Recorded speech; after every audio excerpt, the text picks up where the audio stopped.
Olá, boa noite. Boa noite.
Boa noite. Boa noite.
Boa noite.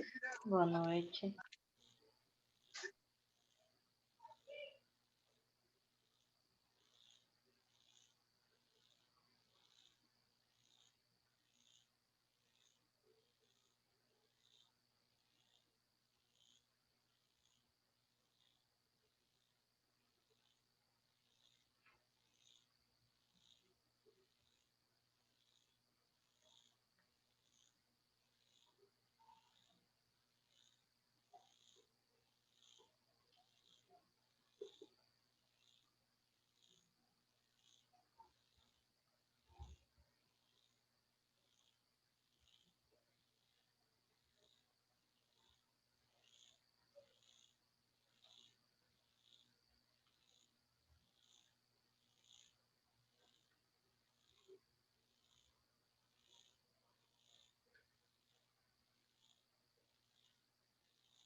Boa noite, então, pessoal.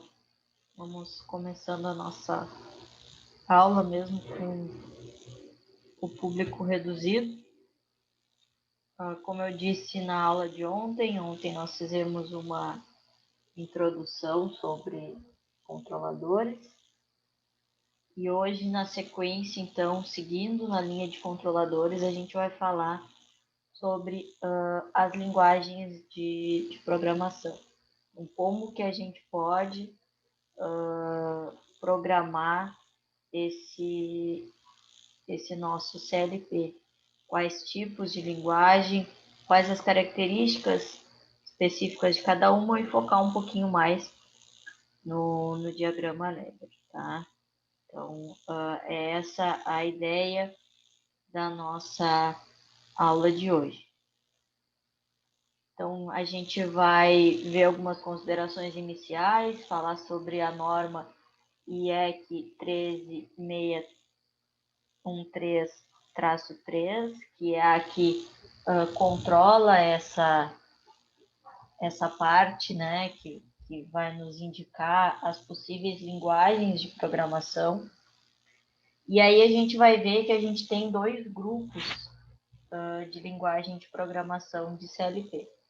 As linguagens textuais, que tem a lista de instruções e o texto estruturado, e as linguagens gráficas, que tem a parte do diagrama de blocos funcionais, o sequenciamento gráfico de funções e, por fim, o diagrama LED.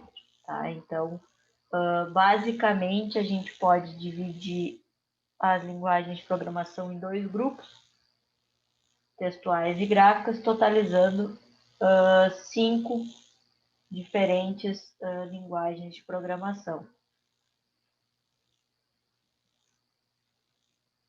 Então, seguindo naquela linha que a gente estava na aula de ontem, falando sobre o avanço dos dispositivos, né, o avanço dos sensores, dos atuadores, constante crescimento e aperfeiçoamento dos controladores, a gente acabou tornando, então, os sistemas muito mais enxutos. Tá? A gente fez com que aqueles grandes quadros de relés se resumissem em um dispositivo, assim como uma série de sensores e atuadores foram aperfeiçoados e conseguiram atender uma maior gama de aplicações, fazendo com que o número desses dispositivos também reduzisse. Como a gente evoluiu nesses aspectos, a maneira como a gente realizava a manutenção desses dispositivos também mudou. Tá? Então, se antes eu tinha que estar realizando manutenção numa série de relés, hoje a manutenção é feita somente no CLP. Tá? Então, alguns aspectos em relação à manutenção também foram modificados. Né? Então, se antes as lógicas eram implementadas através de fins de curso mecânico instalados nos cilindros pneumáticos, hoje existem pequenos sensores indutivos que são instalados no corpo do cilindro e ligados às entradas digitais do PLC, quando a gente fala em inglês, né? Ou no CLP. Então, aquela ideia antes da fim de curso, quando o cilindro bater na fim de curso, significa que chegou ao final, ela é substituída. As fim de cursos ainda são utilizadas, mas passaram a ser substituídas pelos sensores indutivos, por exemplo, que a gente viu nas apresentações dos trabalhos. Então, a gente tem o sensor ali junto com o nosso cilindro, e aí esse sensor ele detecta o sinal do cilindro e envia essa informação para o nosso controlador, e lá no controlador a gente vai ter algum código rodando, algum software rodando, que vai saber o que fazer com essa informação. Como eu disse na aula de ontem, o avanço e a utilização dos CLPs tornou toda a lógica do sistema facilmente programável, e o acionamento das válvulas realizado por saídas digitais. Então, ligar a válvula, desligar a válvula, por exemplo. Então, dessa forma, os sistemas eletromecânicos de chão de fábrica passaram a ter inteligência embutida. Antes, não. Antes ia lá um operador e realizava a abertura da válvula, o fechamento, ligava o motor,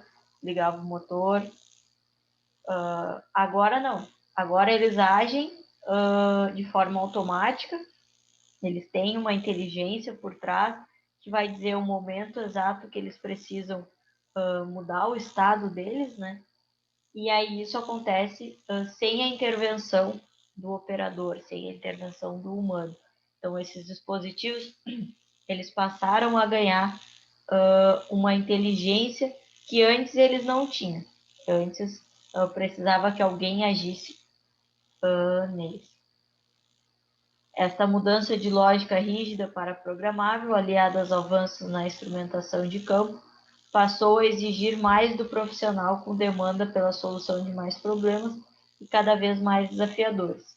Então, os profissionais que atuavam nessa área e que antes eles só eram responsáveis por ir ali e abrir ou fechar a válvula, eles tiveram também que se aperfeiçoar, porque eles tiveram que conhecer novos dispositivos, eles tiveram que se adaptar, se eles precisam fazer alguma alteração, como mexer, como alterar. Então, teve um processo que não foi só de evolução e de descoberta dos dispositivos e dos equipamentos, mas também daqueles que trabalham diretamente e que operam esses dispositivos.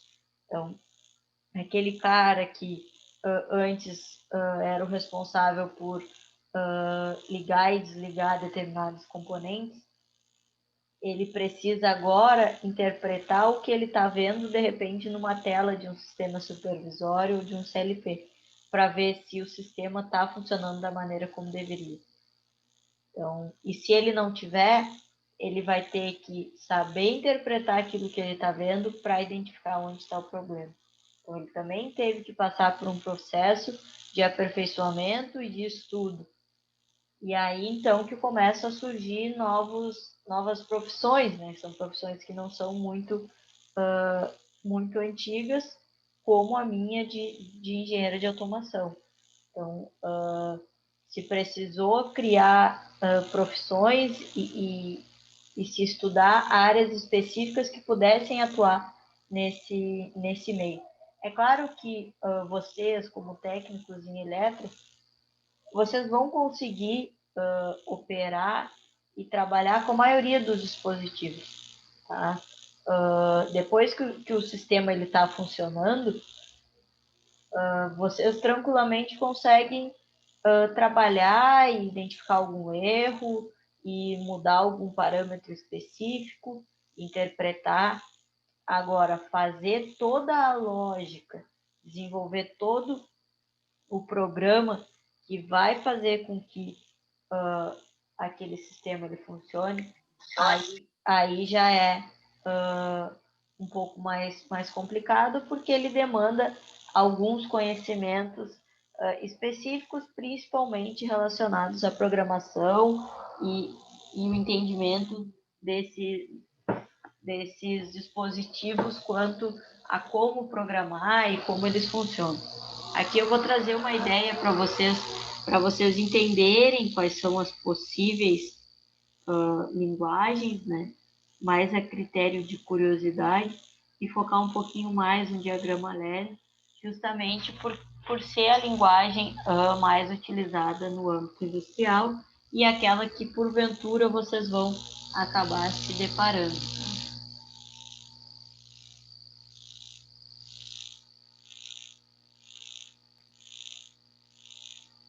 Então, aquelas informações que ficam armazenadas no nosso CLP, como eu disse ontem, elas vão ficar disponíveis ou em algum banco de dados ou em alguma nuvem, para que elas possam ser analisadas, né? Ou para que elas possam ser transmitidas para alguma rede específica de instrumentos, para que esses instrumentos, então, eles reajam ao que eles estão recebendo. Então, essa informação ela fica disponível desde aquele nível mais baixo lá do nosso chão de fábrica até o nível mais alto, que é a parte do supervisório. Né? Então, a gente vai ter informação, claro, que nem todas as informações em todas as camadas que a gente chama. Se a gente fosse se aprofundar um pouco mais, vocês iriam ver que a gente trabalha nesse nível de automação e de comunicação de informação, a gente trabalha em camadas. Então, tais informações são necessárias em tal camada, outras em outra, e aí a gente faz a comunicação dessas camadas. Então, desde a camada mais baixa até a mais alta, quais informações são necessárias em cada uma delas. Então, a gente pode dizer que, além de ser um dispositivo que vai controlar todo o processo, que vai mandar ligar e desligar, que vai prover as informações dos sensores, o CLP ele pode ser visto como um dispositivo de comunicação entre os mais diversos processos que ocorrem desde o chão de fábrica até os sistemas supervisórios. Né? Então, essa conexão entre os CLPs e os sistemas supervisórios, no dia a dia, também demanda dos profissionais que atuam com CLP trabalho em termos de configuração e programação. Tá? Então, para a pessoa que vai lidar com aquilo, ela tem que saber, ao menos o básico dessa área, tá? Porque qualquer coisa que apareça diferente daquilo que está ali, tu vai ter que interpretar, tu vai ter que, de repente, agir, parar algum processo para evitar maiores danos. Então, um conhecimento básico sobre CLP, um conhecimento básico sobre linguagem de programação se faz necessário por causa dessa intervenção que ela vai ser necessária em algum momento.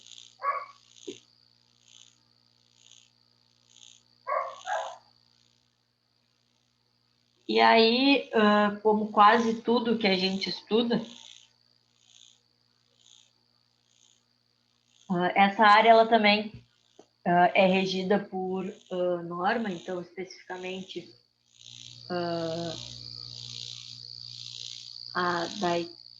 da IEC, né? Então a gente tem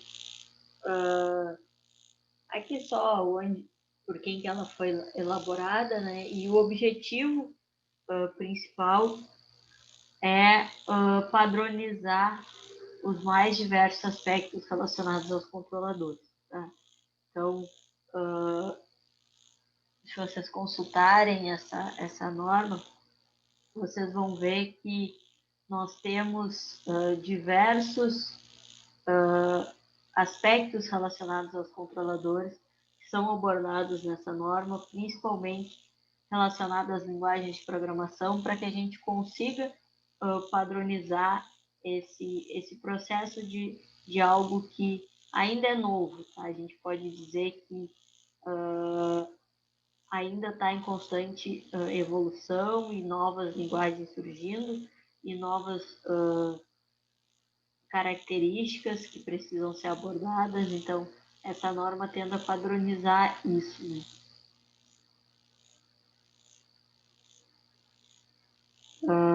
Então, essa norma fala só sobre controladores.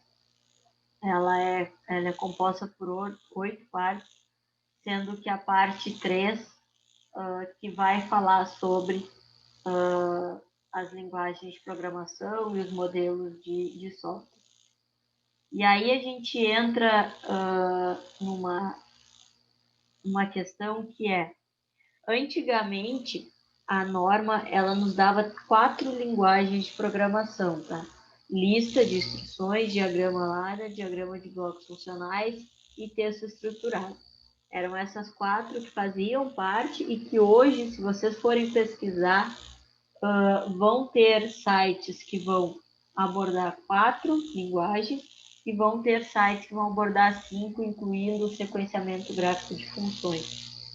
Tá? Então, tem essa divergência de informação que alguns lugares consideram como uma linguagem de programação e outros não, mas na maioria deles o SPC já faz parte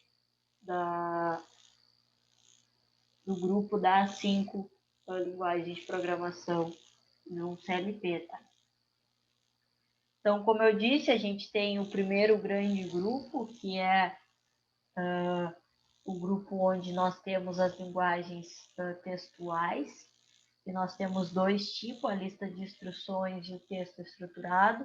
Eu vou dizer que trabalhei um pouco em cada uma delas, mas não muito, mas nós vimos um pouco, porque tem sistemas e tem empresas que preferem utilizar essas linguagens textuais do que as outras, né?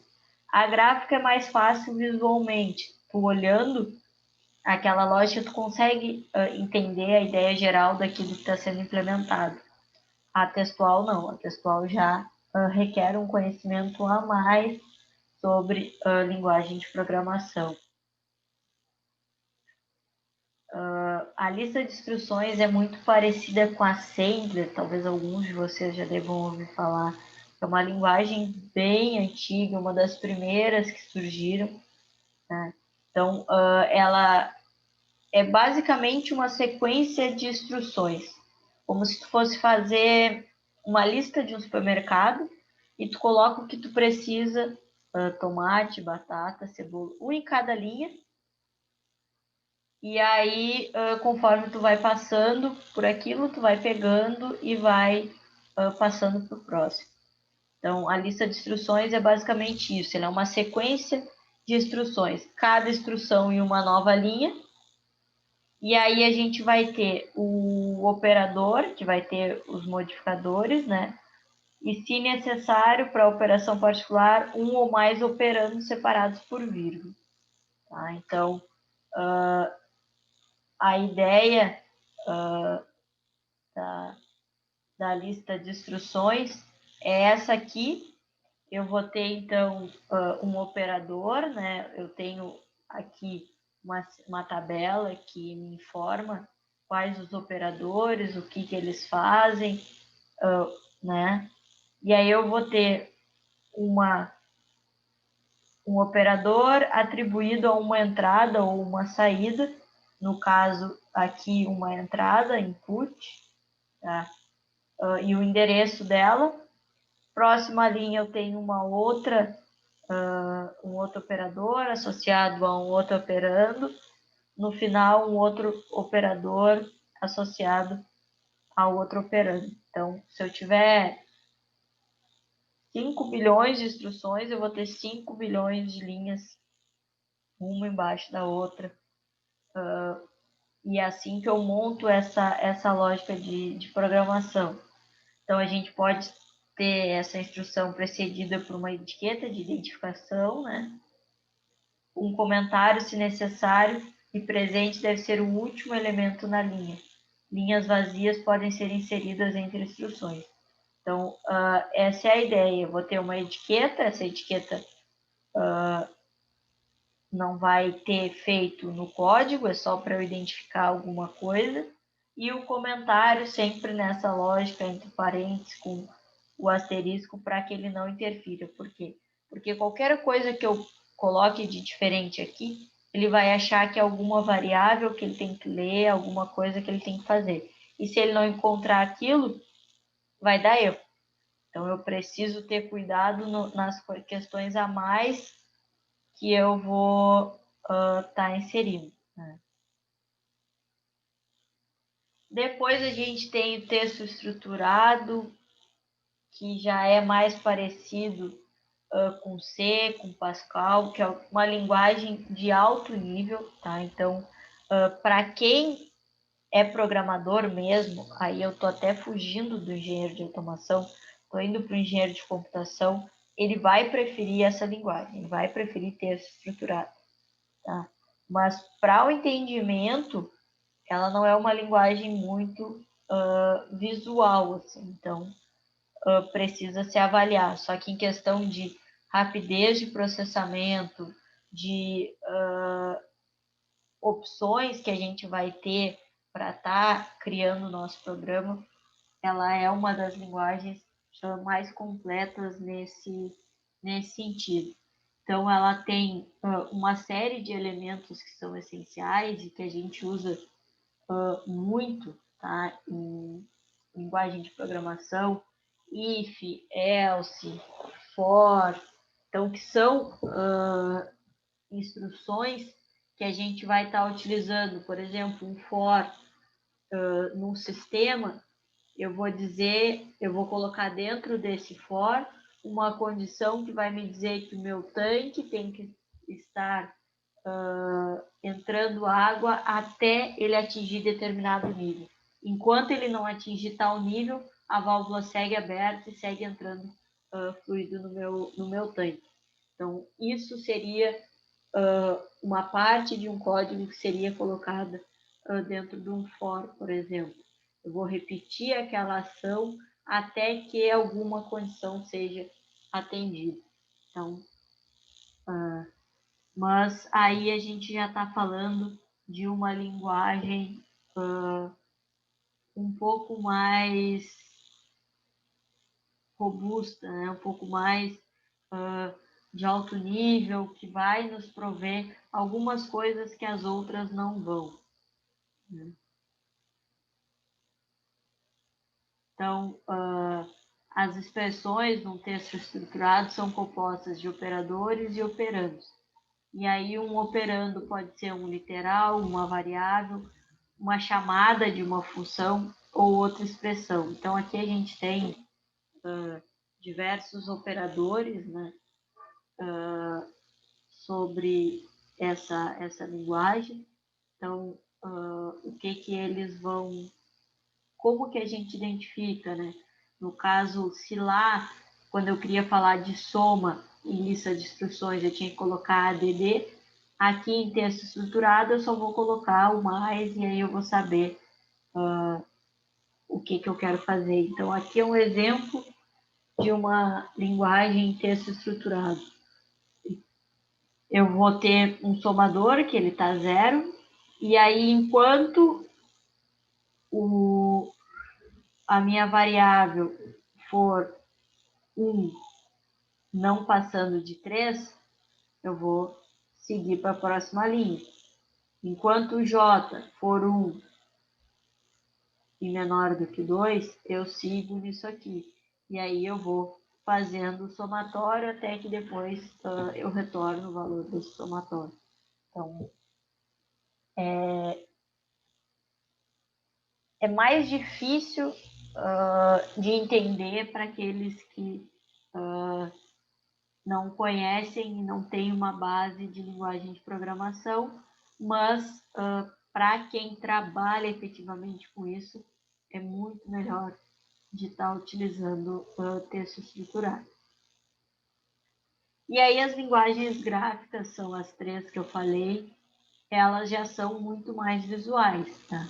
Então a gente consegue, mesmo sem ter a base, a gente consegue entender e desenvolver um pouco melhor o raciocínio, porque a gente consegue visualmente identificar o que deve ser feito. Então, facilita o processo para quem não é especificamente da área. Como o próprio nome sugere dessa linguagem, o sequenciamento gráfico de funções, ele vai descrever o que acontece em cada uma das etapas de forma sequencial. Então, ele vai mostrando visualmente, graficamente, cada uma das etapas, uma seguida da outra, conforme a ordem que as coisas vão acontecendo. Como característica dessa linguagem, a gente pode dizer que a gente consegue mais facilmente decompor o problema ou o sistema como um todo em partes. Tá? Então, se eu estou trabalhando em um código enorme, e isso é muito comum, eu tenho determinado problema, achar o problema no todo é muito difícil. Então, eu faço várias partes do meu sistema, e aí eu vou entendendo cada uma das partes e vendo se eu acho o erro e onde ele se encontra, e aí depois eu corrijo. Tá? Então, acaba ficando mais fácil, porque de repente tal pessoa não precisa saber o funcionamento do sistema como um todo, mas só de uma área específica, então ela vai focar naquela área, e também fica mais fácil para fazer as coisas se tornarem mais compreensíveis para aquela pessoa que tem que saber o todo, né? Então, a gente costuma dizer que ela trabalha com um conjunto de etapas, os steps.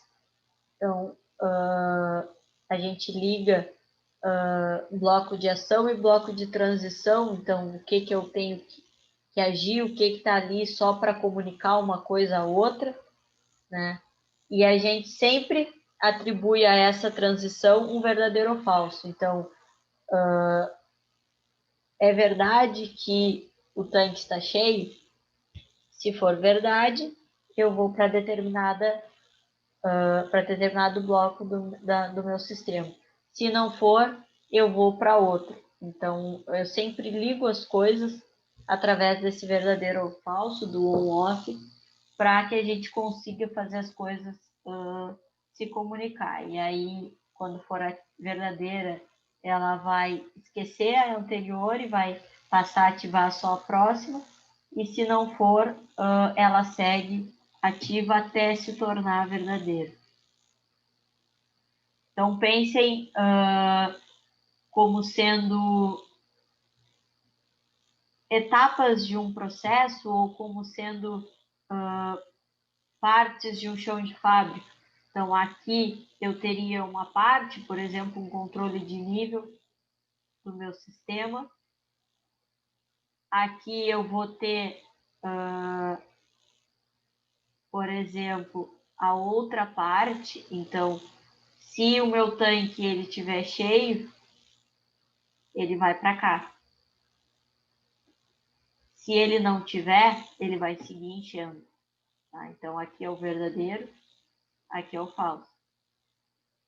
Bom, enchi meu tanque, vou para a próxima etapa. Vamos supor que seja passar esse líquido para um outro tanque. Se a minha função aqui é verdadeira, eu vou esvaziar. Ou seja, se o meu tanque estiver cheio, eu começo a esvaziar. Se ele não tiver, eu vou para a próxima etapa.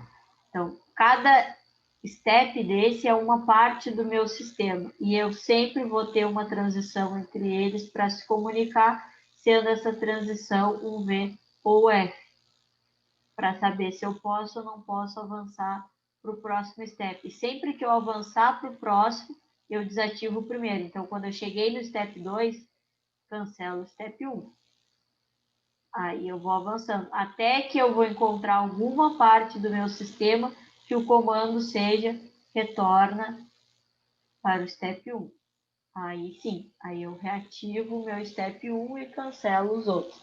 Eu sempre vou ter um step funcionando de cada vez, tá? Eu não vou ter ele funcionando simultaneamente, a não ser que eu tenha várias programações no meu sistema e elas não se comuniquem. Aí sim, aí eu vou ter vários steps funcionando, mas tudo que se encontra comunicado, cada step ele vai funcionar um de cada vez.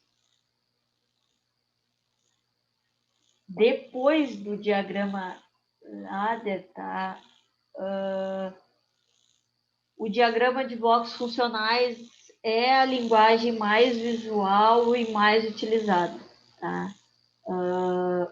Principalmente na parte da indústria de processos, porque ele se assemelha ao que a gente tem de diagrama de eletrônico, tá? Então, vocês devem ter visto em eletrônica a questão de lógica de porta AND, de porta OR, de porta NOT. Então, ele se assemelha a essa parte de circuitos eletrônicos, essa ideia da eletrônica, o que torna bem visual e intuitiva para quem é dessa área de eletro, principalmente. Mas não chega nem perto de ser tão utilizada quanto a próxima que a gente vai ver, tá?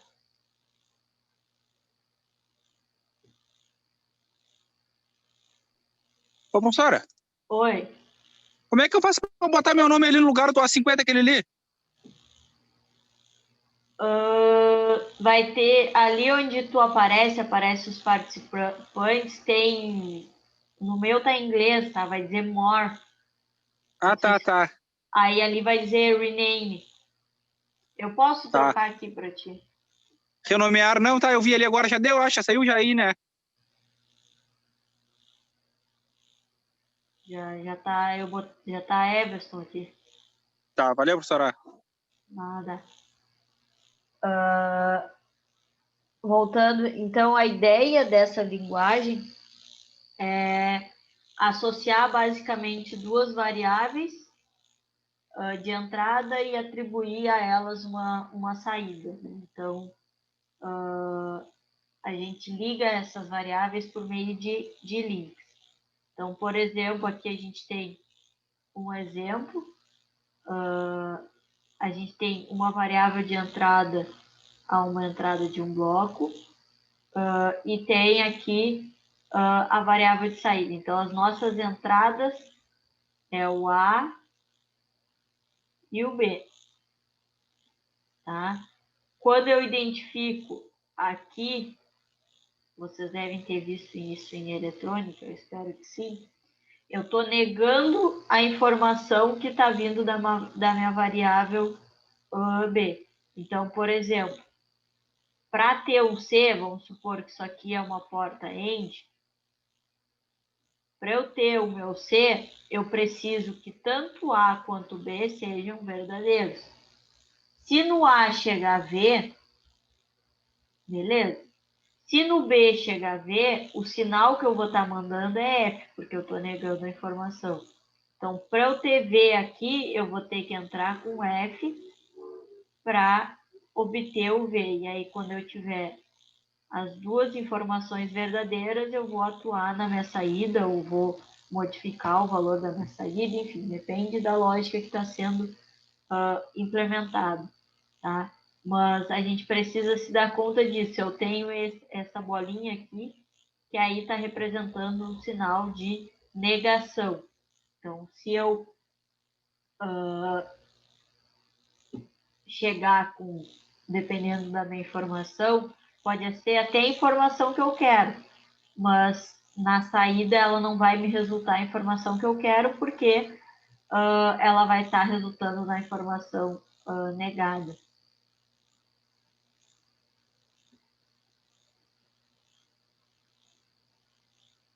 E aí a gente chega na...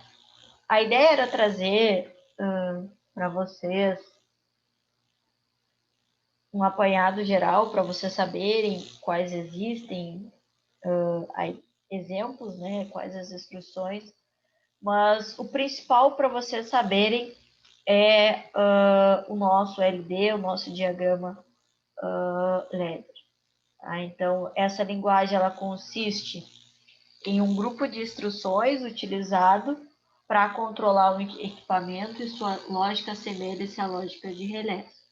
Ou seja, para que um relé seja energizado, necessita de uma continuidade elétrica, estabelecida por uma corrente elétrica. A gente vai ver, e vou falar um pouquinho disso quando eu mostrar um exemplo dessa linguagem. Então, a gente consegue programar qualquer coisa utilizando essa linguagem. Às vezes perguntar, mas eu consigo colocar um contador, ou eu consigo colocar um temporizador, ou eu consigo implementar uma lógica de porta-end?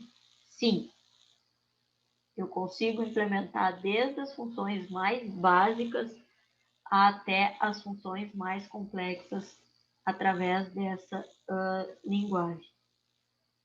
Então, e o mais interessante é que eu consigo fazer tudo isso de forma muito simples, e é por isso que ela ainda é a linguagem mais utilizada. Então, ela foi criada para facilitar o processo de substituição dos relés para o CLP e ficou. Tá? Outras surgiram, outras se tornaram, em questão de processamento, muito melhores, mas essa linguagem ela foi ficando. E aí aqui eu trouxe os comandos básicos dessa linguagem. Então, a mesma lógica que a gente conhece de outras disciplinas e até de conhecimento do dia a dia mesmo. A primeira, que representa um contato normalmente aberto. Então, esse símbolo está associado a uma entrada digital do controlador. Tá? Então, eu vou ter a informação desse contato aberto inicialmente, então não está passando corrente. E aí, no momento que ele for energizado, esse contato fecha e passa a corrente por ele. Né? Então, se eu tiver, por exemplo, um contato desse associado a um motor, quando ele for energizado, eu ligo o motor, quando ele for desenergizado, eu desligo o motor. Tá? E aí a lógica ao contrária vale para o segundo símbolo, que é o de normalmente fechado. Então, eu vou ter ele também associado a uma entrada digital, só que a lógica é ao contrário. Quando ele não está energizado, está passando corrente e o motor está acionado. Quando eu energizar ele, pressionar, né, pensando num botão, ele vai abrir e aí o motor vai ser desenergizado. Então, os dois primeiros estão relacionados à entrada e os três últimos à saída. Tá? Então, são bobinas. A bobina simples, que no momento que eu cheguei com corrente nele, ela vai ativar, né? Vai ligar o meu motor, por exemplo. E a bobina de liga e desliga, de set e reset, que a gente chama, que vai permanecer ligado, isso aqui até que a bobina de desliga seja ativada. Então, por exemplo, se eu tiver um contato NA, eu pressionei, ativei a minha bobina liga. Só no momento em que eu ativar em algum outro momento do meu programa a minha bobina desliga, é que o meu motor ou o que estiver ligado à saída vai ser desenergizado. Por mais que eu abra de novo esse contato NA, a minha bobina segue ativada até que eu acione a segunda parte dessa bobina, que é a bobina desliga. Aqui eu trouxe alguns exemplos, porque até a gente falou como que eu tenho a questão de temporizador, de contador. Então, eu tenho blocos prontos que são utilizados quando a gente vai desenvolver e fazer a programação. Então, temporização de energização, temporizador de desenergização. Então, quais variáveis eu coloco aqui para determinar a minha saída. Tudo isso são blocos que já foram desenvolvidos, são blocos prontos e que eu só vou fazer uso na hora de programar. Então, essa linguagem ela é muito fácil nesse sentido, tá? Eu tenho tudo pronto, eu só preciso encaixar esses blocos. Contador, a mesma coisa. Quando que eu vou ativar? Bom, eu quero que ele conte até 50. Então, aqui no ativa vai 50 e ele vai incrementando. 1, 2, 3, 4, até chegar no 50. Quando ele chegar no 50, aí eu vou fazer alguma coisa. Então, quando eu tiver o meu OP1 igual ao meu OP2, é que eu vou atuar no meu sistema. Então, é bem visual nesse sentido. E aqui, um exemplo da minha programação. Então, vamos colocar que aqui eu tenho uma entrada, tá? Ó, tenho um NA, aqui eu tenho um NF, aqui eu tenho um NA. Tá? E aqui eu tenho uma bobina, que é a mesma bobina aquela assim, que a gente viu. Aqui o end é só para indicar que meu programa acabou, o meu sistema acabou. Bom, o que eu vou fazer? Eu tenho duas maneiras de ligar minha bobina. Ou fechando esse primeiro contato, ou fechando o meu segundo contato. Quando eu fecho esse meu primeiro contato, o sinal vai passar e vai energizar minha bobina. Se eu fechar esse aqui, vai acontecer a mesma coisa. Se eu abrir esse meu contato aqui, então cancelar isso aqui, eu já não consigo energizar via o I00. Isso aqui já não está mais passando, porque eu abri, não passa corrente. A única maneira de energizar é através dessa outra opção. O que e para que isso é utilizado? A gente fala que a gente chama isso aqui de retenção. Então, seria como se eu estivesse pressionando lá o meu botão a todo momento. O que eu faço? Eu associo esse contato aqui à minha bobina. O que eu quero dizer? Eu crio um contato auxiliar. Acionou a minha bobina, fecho esse contato. E esse contato vai permanecer fechado até que eu mande ou que eu tenha alguma lógica de programação lá que vai fazer ele abrir. Tá? Então, se eu estou falando de um motor, comecei o meu sistema, acionei o meu motor, ele vai ficar acionado. Nessa lógica aqui, ele vai ficar acionado para sempre. Porque não tem o que eu faça que vá desacionar ele. Por mais que eu abra aqui, eu continuo com a passagem de corrente por aqui. Uma solução seria colocar um contato normalmente fechado aqui. Vamos dizer que seria um contato de emergência.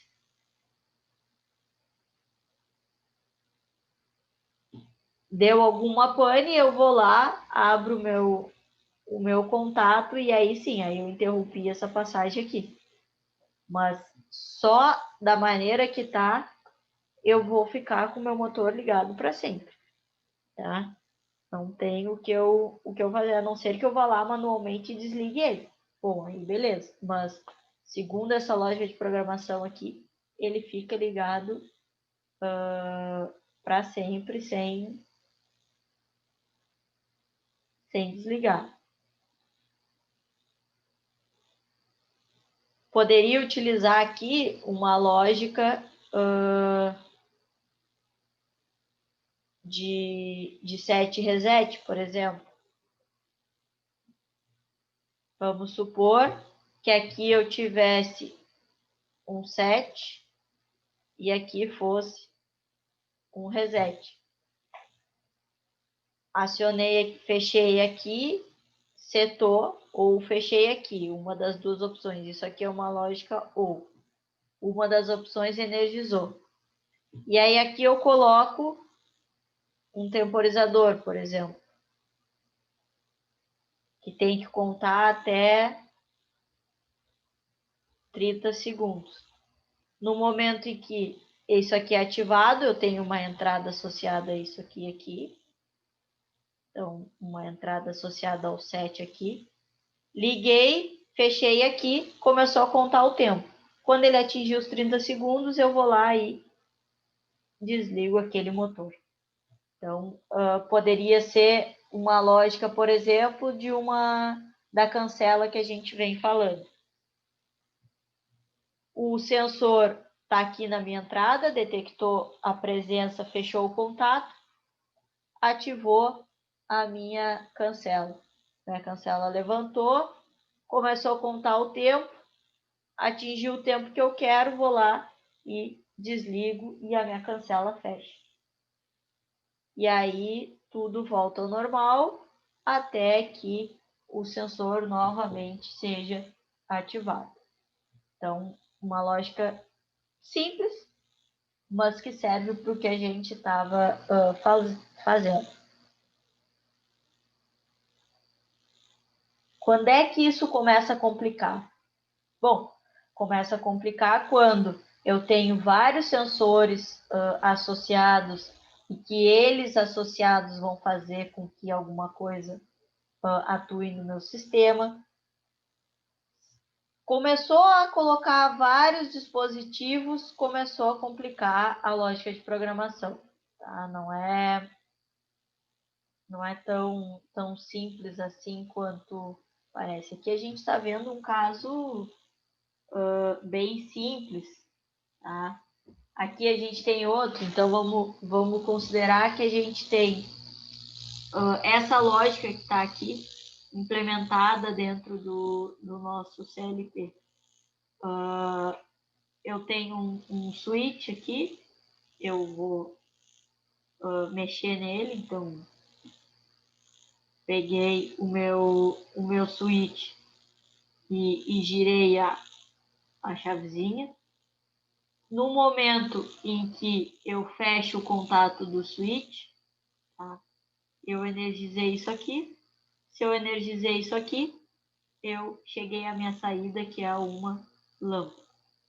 No momento em que eu abro de novo o meu switch, eu vou desenergizar a lâmpada. Então, só liga e desliga a minha lâmpada. Então, aqui eu tenho a minha entrada do meu CLP e aqui eu tenho a minha saída do CLP. Eu trabalhei com esse CLP da Siemens, tá? A gente tem uma plantinha didática lá no C3 e que ela é do CLP da Siemens, trabalhei com ele.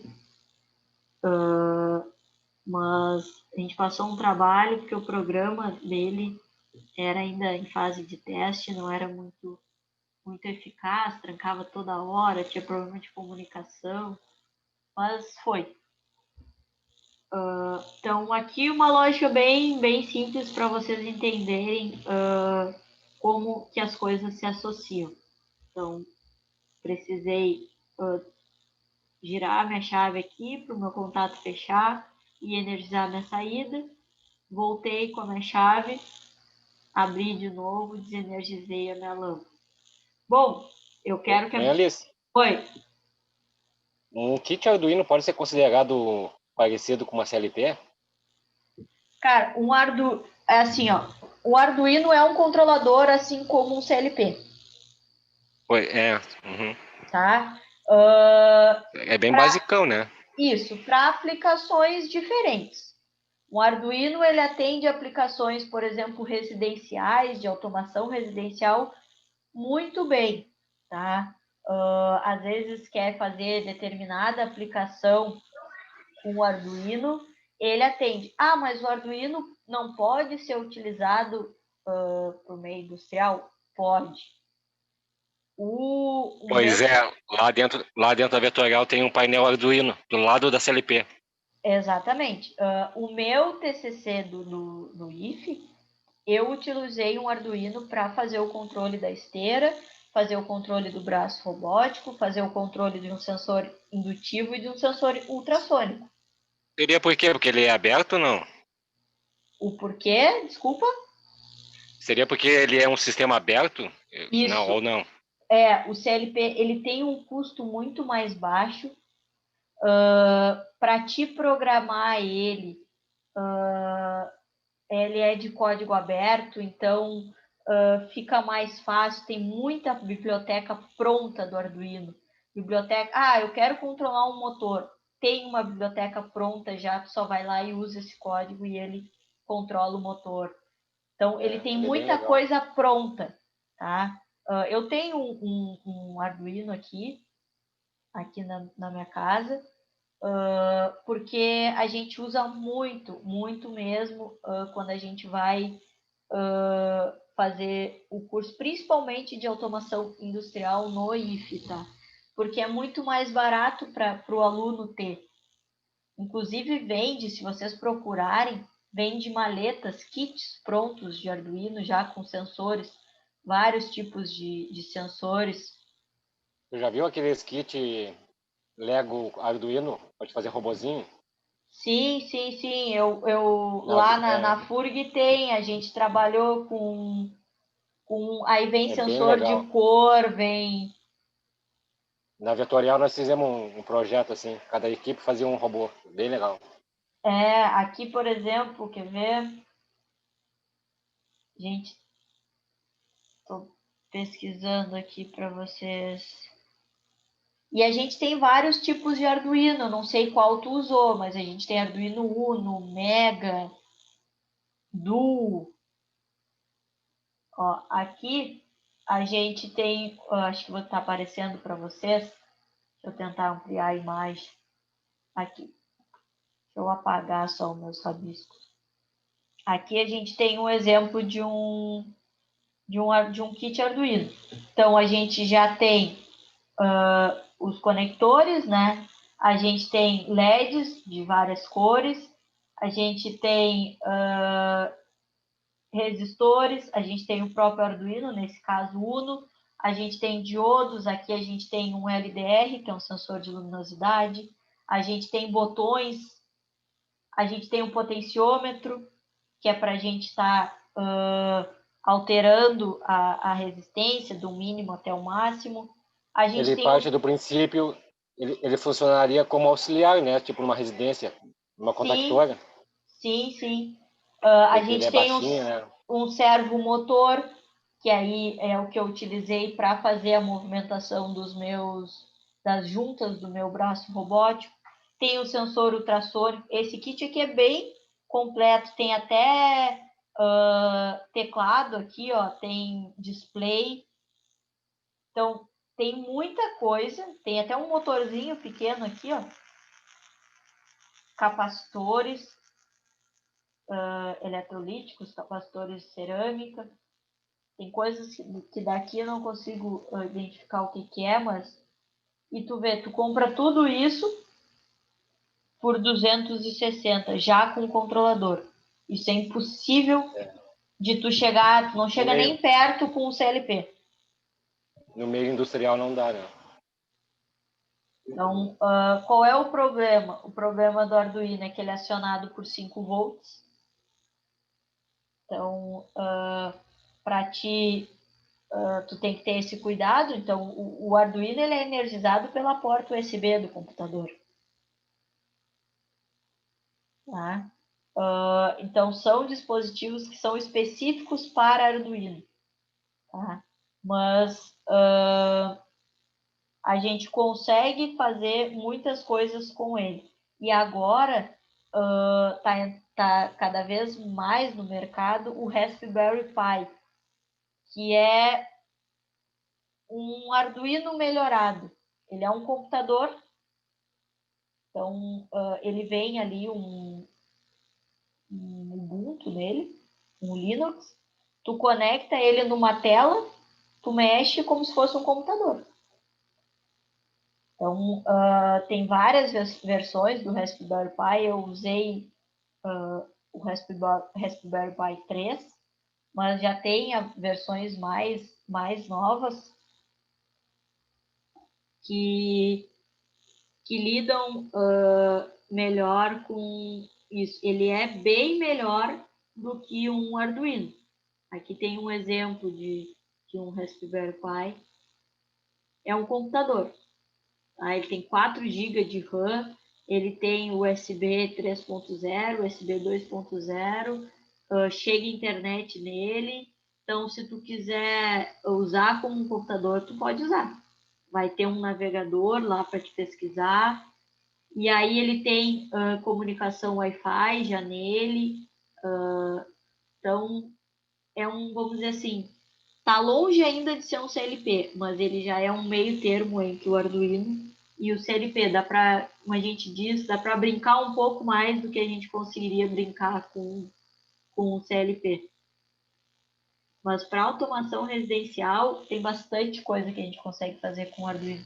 Até um tempo atrás, no início da pandemia, a escola tinha me passado a ideia de lançar cursos, tipo mini cursos, assim. Que ideias de mini curso tu terias? E aí, para a área de automação. E eu trouxe exatamente isso, 3 cursos, assim, ao menos no primeiro momento, que eu achava que ia ter público, tá? Tanto público que já está na escola, quanto público que não está. Programação especificamente de CLP, então, efetivamente, colocar a mão na massa e programar. Trabalhar com Arduino.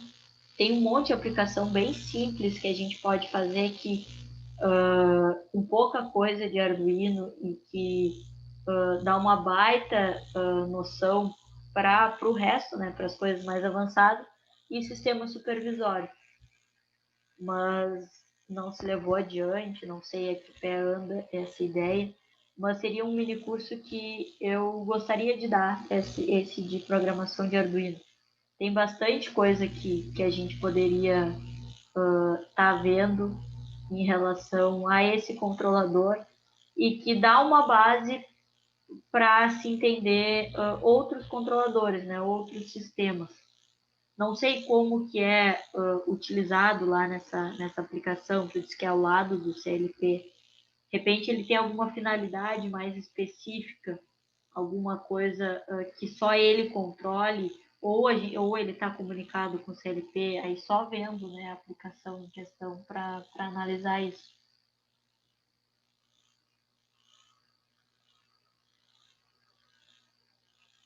Porque o Arduino, assim como o CLP, tudo a gente consegue colocar, a gente conecta módulos Wi-Fi para ele comunicar, mandar dados, só que numa proporção bem menor e ele tem bem menos portas, né?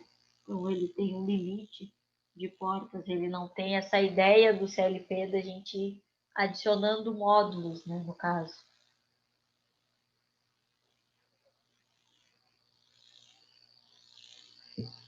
Mas tem, se tu quiser, por exemplo, fazer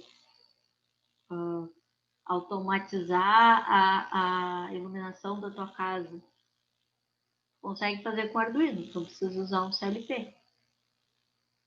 E aí tu vai ter um custo bem menor. E mais ainda, tu comunica esse teu Arduino com um aplicativo de telefone e faz tudo pelo aplicativo. Tu cria um aplicativo e aí tu gerencia. A minha colega, ela fez com a cafeteira. Ela, num projeto de uma das disciplinas, ela fez o código e ligou a cafeteira dela a um Arduino. E aí, quando ela saía da FURG pelo aplicativo de telefone, ela mandava ligar a cafeteira. Quando ela chegava em casa, o café já estava passado. Fez para casa dela, para uso pessoal, usando um Arduino, uma aplicação de baixo custo, e que para ela tinha serventia porque ela tinha que chegar em casa e ainda fazer o café, e chegava em casa o café estava pronto. O Lucas, meu noivo, fez de um varal de roupa. Estava lá no serviço, começou a chover, pelo aplicativo, tu recolhia o teu varal de roupa da tua casa. Então, tem várias aplicações, principalmente residenciais, que a gente pode estar usando o Arduino. Para quem gosta dessa área, é bem interessante, assim, se ter uma coisa, porque eu tenho muito material na internet, muito mesmo. Tem gente que nunca programou, nunca mexeu, nem é dessa área e consegue fazer uso de um Arduino tranquilamente, porque tem muito material e ele é bem fácil. Claro, vai demandar um pouco de tempo para entender a lógica, porque ele é C Sharp, ele é baseado em C, tem um pouco da ideia de texto estruturado que eu apresentei para vocês, essa ideia aqui. Programar o Arduino é mais ou menos nessa ideia, mas é bem tranquilo de aprender até sozinho a mexer num controlador desse. Mas para uma empresa, para um meio industrial, ele não consegue atender a demanda, né? Porque é muito dispositivo e aí ele não consegue atender tudo. Mas às vezes ele é utilizado apenas para comunicação. Não sei no caso do que tu falou, Luiz, mas às vezes o meu CLP ele não se comunica via Wi-Fi com alguma parte da empresa, e aí eu conecto esses dois controladores e o CLP, o Arduino, ele faz esse papel só de comunicação, ele é utilizado como um controlador para fazer só a comunicação entre setores, podemos dizer assim. Então, porque ele vem já com módulo Wi-Fi nele, então pode ser uma das aplicações.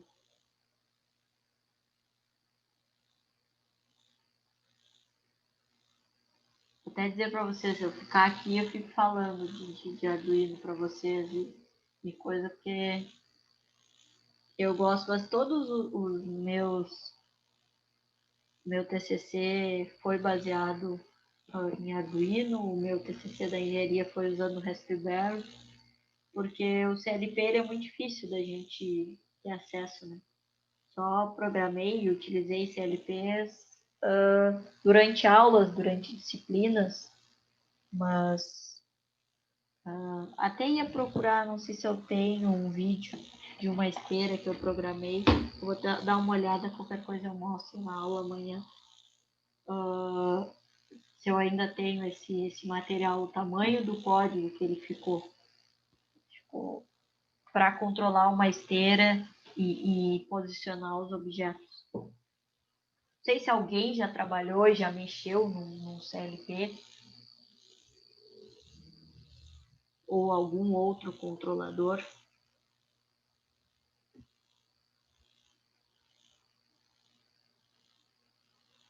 Ninguém mexeu nunca, não se deparou com nenhum desses dispositivos? Eu já mexi um pouquinho neles, professor. Tu já mexeu? Menos no Arduino. Não, no Arduino não mexi ainda. Para mim é uma coisa mais nova. Mas no CLP já mexi um pouquinho nele. Tu programou? O que tu... Isso, eu entrei nele e programei a porta lógica dele. Ele era usado, não sei se é usado ainda, né? Mas no tempo de Senai ele é usado para acender as luzes de emergência, ligar essa parte de iluminação. Eles fizeram tudo com esse CLP. Aham. E aí vocês mexiam no CLP, Isso, na programação dele ali. usando qual linguagem? Eu não lembro dizer se era ladder, não lembro dizer agora. Provavelmente seja essa linguagem, porque ainda é a mais utilizada, principalmente no chão de fábrica, então provavelmente tenha sido essa que tu utilizou. E o mais legal da linguagem ladder, né, é que tem até uns aplicativos que tu pode fazer tudo ali, toda a parte de programação e depois jogar, né? Mas aí depende de qual CLP tu tá usando, né? Tem CLPs Sim. que são fechados e só permitem que seja programado no software específico da empresa. Nem Claro, todos, pode falar pra você, desculpa. não, nem todos os CLPs tu vai conseguir fazer isso. Não sei de qual empresa, qual coisa que tu usou. Eu não lembro de dizer a marca dele, mas me serviu como base o aplicativo. Eu programei ali, aí eu consegui entrar na linguagem dele lá depois e programar a partir dessa linguagem que eu programei. Claro, eu não Aham. botei um USB, não usei USB para transformar o que eu programei pro CLP, isso eu não fiz. Aham. O primeiro CLP que eu programei antigo lá no IF foi esse aqui, o Piccolo da Altus. Bem antigo mesmo, tanto que ele não tem visor, não tem nada. Então foi O bem. que eu tinha um visualzinho na frente para programar e aparecer as configuraçõezinhas dentro dele. Aí depois a gente já tem outros que, que são mais avançados, né? Que vão sendo mais utilizados. Tem um da. Tem Tem um um da. também, eu acho que é o Clique, né? Também tem, né? Qual? Eu acho que é o Clique, se eu não me engano. Deixa eu ver se eu acho uma foto aqui pra gente. Esse aqui que tu fala, peraí, da VEG. Ah, esse mesmo, tem o Clique. Esse eu já ouvi falar dele já. Não É, foi esse. Foi mais. A tela era em cima, o que eu mexi, e os botãozinhos eram embaixo, se não me engano. Do lá é embaixo os botões que eu mexi, mas era mais ou menos assim, professor. esse aqui é bastante utilizado também da VEG. Eu já trabalhei com esse aqui. Também tem uma telinha. E aí já tu consegue configurar várias coisas direto nele, assim, né? Então, tipo, aqui já tá um exemplo. F1 liga motor, F2 desliga motor. Então, algumas coisas, alguns comandos tu consegue tá utilizando através dele. Esse aí me lembrou bastante onde. Na entrada dos painéis, né? Do banco de capacitores e tudo mais, aparecia o visorzinho, parecia muito com esse. Não sei quais são utilizados. Geralmente é utilizado VEG, Schneider, Siemens. Depende muito da empresa e do fabricante. Empresas que não são daqui trazem de outros países e aí a gente não conhece tanto aqui. Esse da Altus que eu mostrei para vocês, a Altus é uma empresa aqui de Porto Alegre e ela vende bastante dessas coisas de automação e tudo. E é uma empresa gaúcha que atingiu um patamar bem grande nesse ramo. Ela tem alguns CLPs novos, muito, muito bons e vistos bem assim no mercado.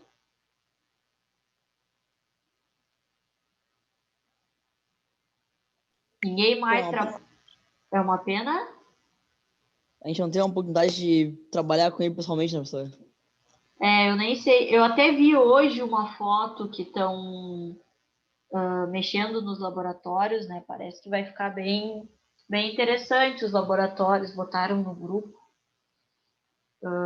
Mas não sei te dizer se a escola tem já algum desses controladores. Eu acredito que vai estar adquirindo, né? Mas não sei nesse Pro curso processo de de automação, transição. né?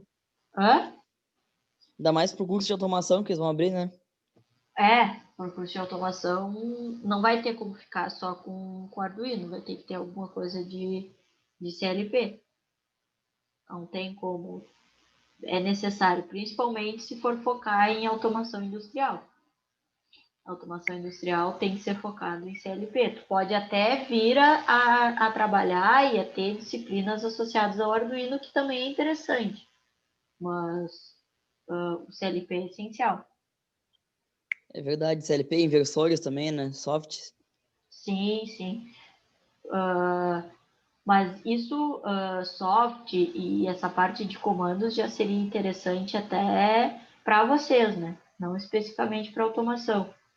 Quando eu fiz eletro, o IF tem a disciplina de comandos e tinha painéis de soft, tinha para a gente estar fazendo instalações de motores, acionamento, fazer inversão de motores, ligar estrela, triângulo, enfim. Aí eu trabalhei com isso e tinha o painel de soft. Isso seria interessante já para o curso de eletro, né? Eu não sei até que ponto vocês foram nesse sentido. Provavelmente só na teoria. Ah, sim, sim, sim. Prática é muito difícil. Mas isso não é só o curso de vocês, tá? Eu fiz eletro, eu tive prática na parte de comandos e tive um pouco de EP, mas assim, instalação básica de lâmpada, ainda por cima dos blocos ali, bem, bem simples mesmo. Eu não vi muita coisa prática, não. Mais focado em projeto mesmo.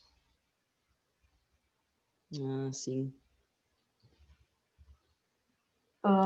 Alguém mais que trabalhou ou na sua empresa vê que tem CLP ou algum outro controlador, além do Luiz e do Francisco? Na minha professora. Diga, Eduardo. Professora? Lá Pode na minha falar. empresa, nos guindastes, lá tem, lá na minha empresa, na empresa que eu trabalho, tem esse tipo de controlador lá, mas a gente não programa isso. O próprio equipamento tem lá, que é os guindastes, né? Os guindastes são comandados por um controlador, é isso? Tem CLP, tem tudo lá. Aí, cara, alguém da empresa de repente mexe, ou que nem eu falei na aula de ontem, é contratado uma empresa externa que altera esse código, né? Mas Preço. se tu não mudar nada no teu sistema, tipo, eu tenho um CLP que Ô, professora, vai fazer o controle dos guindastes, se eu não alterar nada, ele vai ficar ali para sempre. Ninguém vai ter que mexer no código dele. Então, às vezes, tu não necessita dessa intervenção, né, de alguém no código.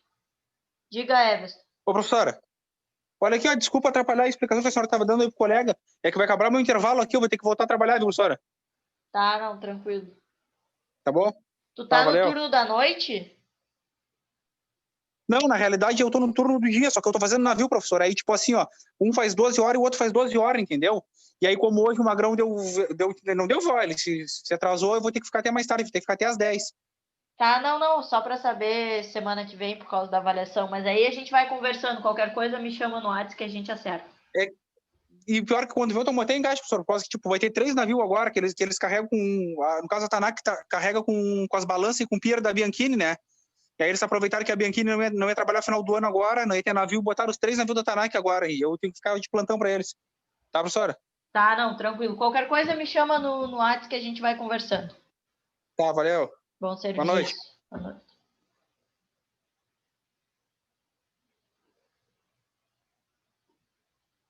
Certo, pessoal.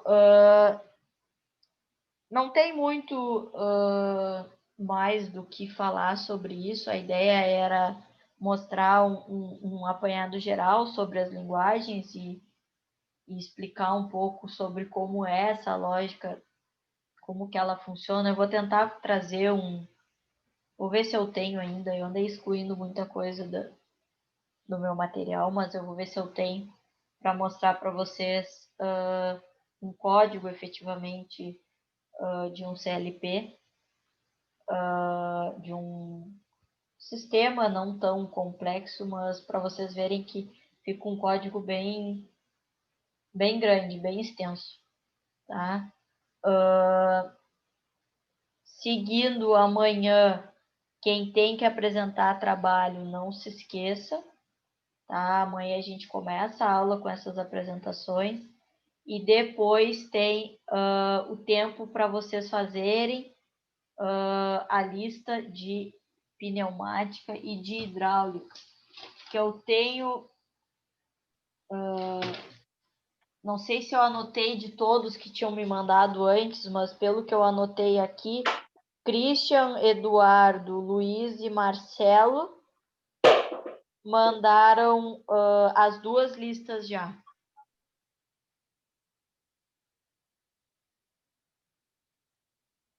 E aí, no caso, amanhã é a apresentação dos colegas e aí vocês vão estar dispensados mais cedo.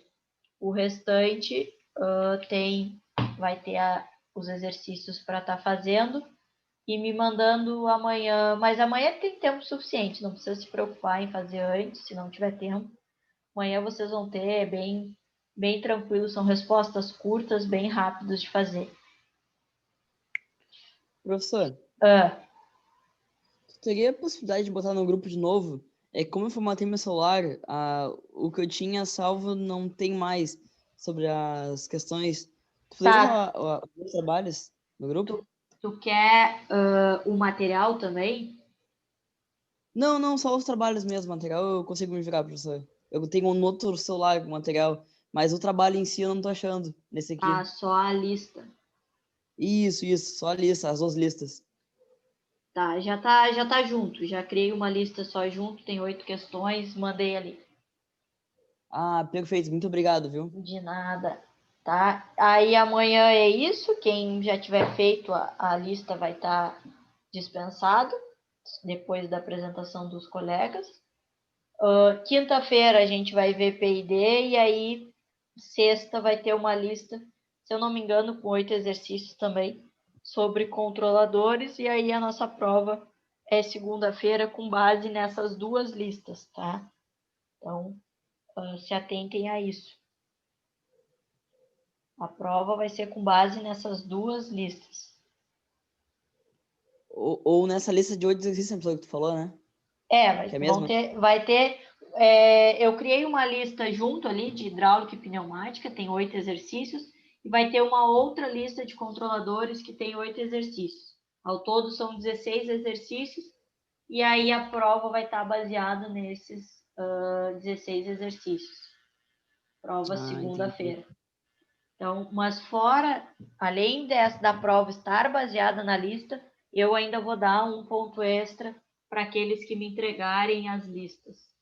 Então, aproveitem essa barbadinha aí.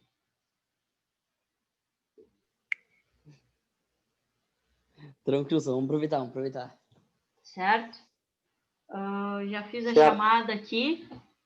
Tá? Espero vocês amanhã, então. Aqueles que têm que apresentar trabalho no horário para apresentar.